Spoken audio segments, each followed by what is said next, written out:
Hi friends, ഇന്ന് ഇവിടെ തയ്യാറാക്കുന്നത് ക്യാരറ്റ് തോരനാണ്.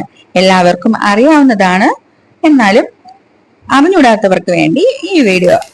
ക്യാരറ്റ് നന്നായിട്ട് വീഡിയോയിൽ കണ്ടതുപോലെ കൊത്തി അരിയുക.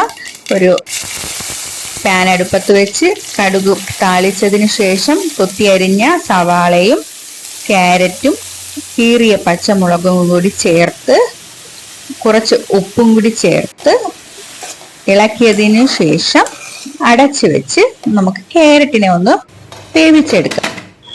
ഏതാണ്ട് ഒരു 10 മിനിറ്റ് ഒക്കെ വേണ്ടി വരും ക്യാരറ്റ് ഒന്ന് കുക്കായി കിട്ടാൻ. ഇടയ്ക്കൊന്ന് ഇളക്കിയിട്ട് കൊടുക്കാൻ മറക്കരുത്, അല്ലെങ്കിൽ ചുവട് കരിഞ്ഞു പോകും.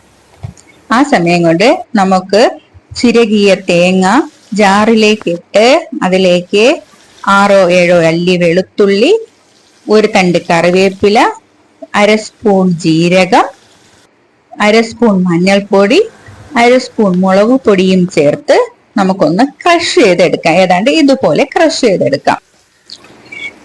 നമ്മുടെ ക്യാരറ്റ് ഒക്കെ ഏകദേശം പാകമായിട്ടുണ്ട്. ഒന്ന് ഇളക്കിയൊക്കെ ഇട്ടതിന് ശേഷം നമ്മൾ ക്രഷ് ചെയ്ത് വെച്ചിരിക്കുന്ന തേങ്ങ ഇതിലോട്ട് ചേർക്കാം. ചേർത്തതിന് ശേഷം നന്നായിട്ട് ഇളക്കി യോജിപ്പിക്കുക.